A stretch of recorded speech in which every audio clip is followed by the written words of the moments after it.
Hello and welcome to this week's new track guide. I'm Fraser, I'm a Div 1 driver in the FRS, and this week we have Italy, aka Monza. First of all, some quick facts. We have 11 turns, the circuit is 5.8 kilometers long. We have 2 DRS zones, one in the start finish straight and one after Lesmo 2 and just before Ascari. We have the C4, C3, C2 tires, C4 being the softest, C2 being the hardest. There are 27 laps. So the strategy is going to be really easy. You're going to have a soft to medium strategy or medium to soft, pitting at around lap 10 on the softs and then carrying those mediums till the end. For the mediums, we'll want to pit around lap 17 to make those softs at the end last really well. There is also a fairly big chance of rain, so just make sure to have a wet setup ready. Some more tips for this circuit in general is slow in, fast out, especially in the Lesmos. Just be really careful into turn 1 as turn 1 is pretty narrow, especially when there's safety car restart. Like every time, I'm just going to show you my Hotlap. After that, I'm going to commentate a bit, give you a couple of tips on how to take those corners. And at the end, I'm going to show you my setup.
Okay, now talking you through the lap, you see me taking the widest line as possible to get a bit more top speed towards the latter end of the straight. Opening up the DRS, you want to watch out for the 100 meter board.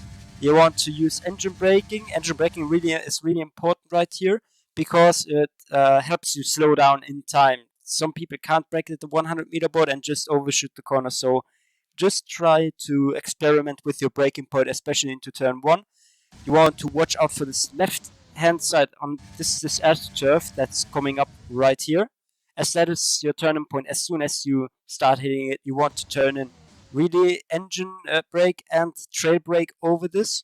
You want your car, basically the nose, going over this orange sausage curb, and your left wheel as much as possible on this green, white and red curb right here, as this early turning point sets you very up nicely towards the second chicane. Remember, you want to be slow in, fast out. As you shift down to second, you want to shift up to third on the apex right here, because that will give you a really good exit. Just don't get near this sausage curb, as that just launches you into the gravel trap right there. So getting a really good exit, just stay really close to Curva Grande right here. Through Curva Grande. For the second chicane, you want to again watch out for the 100 meter board and turn in really early. 100 meter board, I braked a bit later than that. I managed to carry a bit more speed through there, but 100 meter board is your braking point. You want to turn in as soon as you pass this curb, or as you're about to pass this curb.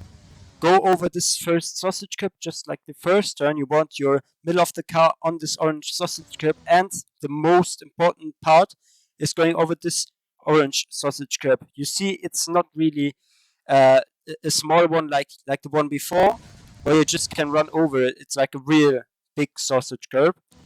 So what you need to do is you need to turn into the sausage curb so that the nose eats most of it. Let's say that way. You see me do it right here, but be careful when you are going over that. Don't accelerate. Please don't accelerate, as that leads to your rear just stepping out into the gravel and keeping you, like, dragging you out. Uh, a funny thing is, because Codemasters is Codemasters, you can actually run quite a bit into the gravel trap without actually triggering the gravel to slow you down. So that's what I did right there. Had a bit of oversteer because I went on the power a tad too early, but I kept the power nicely going. After the 50-meter board, you shouldn't use shadows as your breaking point, but you can use this shadow, or if you've got enough peripheral vision, you can use this orange steward post right there. Shift down to fourth, shift up to fifth really early, as you want to have a really, really nice exit. Again, slow in, fast out. It's like the main thing you want to do in the Lesmos, especially. Uh, Accelerate as soon as possible, and don't run too wide onto this curb, as it tends to stall you out a bit. If you get on this white line right there, like your car just doesn't respond well, and you are gonna get invalidated either way. Um, on the exit of both Lesmos, just be careful with invalidations and track warnings. Uh, Also, just accelerate right there, keep it straight at the 50-meter board you want to brake, turn in. You can ride this inside curb, which I didn't do right there, but you can comfortably run your right wheel on this green AstroTurf. Again, be super careful on this curb because it has like a big height difference, and it again messes you up if you enter it in too much of an angle. It actually spins you out. You land into this barrier right there. So make sure as you accelerate, you're straight on this curb, because otherwise you're going to spin out. Also, another thing to mention through both Lesmos, those are on camber corners. That means you want to stay on the inside as long as possible and as early as possible, because you get more grip and better acceleration through those parts. And if you just don't use that on camber part right there, you are going to understeer a lot, like really a lot, which leads to you, especially on this, on Lesmo 1 especially, going to the gravel trap and then just causing carnage for the car behind you. So, same here, you want to use the inside of this curb, opening up the DRS, coming to Ascari. Ascari is very, very difficult. So now coming to Ascari, you want to brake after the 100 meter board and in between the 100 meter board and this curb right here. You want to downshift to fifth. You want to just really flick the car in, don't accelerate too early. Rather, you want to be slow in, fast out. You can upshift to sixth if you want a bit more stability. I kept it in fifth, which was a bit too unstable for my opinion, actually, as I did the Hotlap. But again, I need to reiterate, just don't accelerate too early, as you can lose the rear very easily and clutter into this curb, or you can overshoot the corner and you can probably clip those three sausage curbs. The first one is fine. The second one and the third one are going to unsettle your car immensely and will lead to a crash, trust me. Try to keep as long to the inside as possible. Again, first sausage curb of these ones is fine, but don't overdo it. Then for this part, you can get an invalidation if you ride it too hard, even though you have two wheels on the tarmac. So you don't want to push your luck, and you want to have your car as straight as possible. Look at my steering. I have it really, really straight, as if you don't have it straight, you are going to just lose the car over that bump and then probably oversteer into this wall right here. And if you want to correct it, you're going to overcorrect it and steer into this wall. So you want to be very delicate on your steering input right there. Then just going on to Parabolica, you want to brake at the 50-meter board. And as you're braking, you want to turn in, because you have a lot of weight at the front, means your front grips up and you have nice traction throughout there.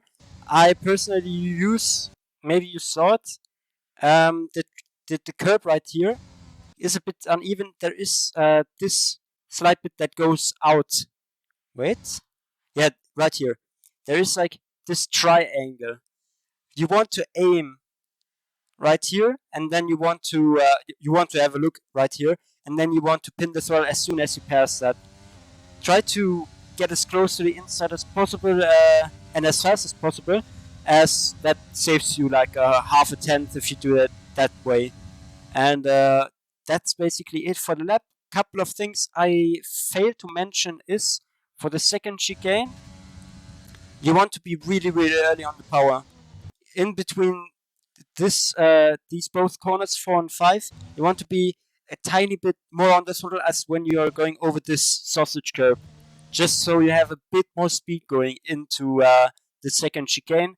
Also, downshift to fourth for a bit of more rotation on both of the last modes, and that's basically it. Now let's talk about my setup. I'm running a 1.6 wing, which can be reduced to 1.5 in quali. But a thing I will probably do is increase the front wing by 1 in the race on my first stint, as that really helps with the understeer if you're following a car, or in general. It just provides you very, very grippy front end. Also, remove this added front wing in the second stint, be it mediums or softs. For transmission, I have 51, 53. Some people may have too many problems coming out of turn 2 or the second chicane. So if you suffer with understeer, there maybe increase the differential by 1 or 2% only. Then the suspension geometry -26, -2005, 020, so a bit different to right, right, left, left. We have right, left, left, left right here, which provides you a good turn-in and good grip throughout all corners. Suspension, we have soft suspension at the front and a very firm suspension at the rear, just to help with the acceleration out of those slow corners and the second chicane, with the rear being very twitchy. 1.3 ride height is also pretty good, as that provides you good grippy front end. Brakes 150, basically no difference at all between all the setups, and go with the lowest pressures on all wheels, because you don't get any penalty, or like the penalty is so small that it doesn't warrant being taken into consideration, is that the top speed is going to get slower, which at least in my testing is not true. But at most you're only going to lose 1 kilometer per hour. If you've got any questions, be sure to leave a comment or message me on Discord. I thank you for watching, and I hope we will see each other on the racetrack.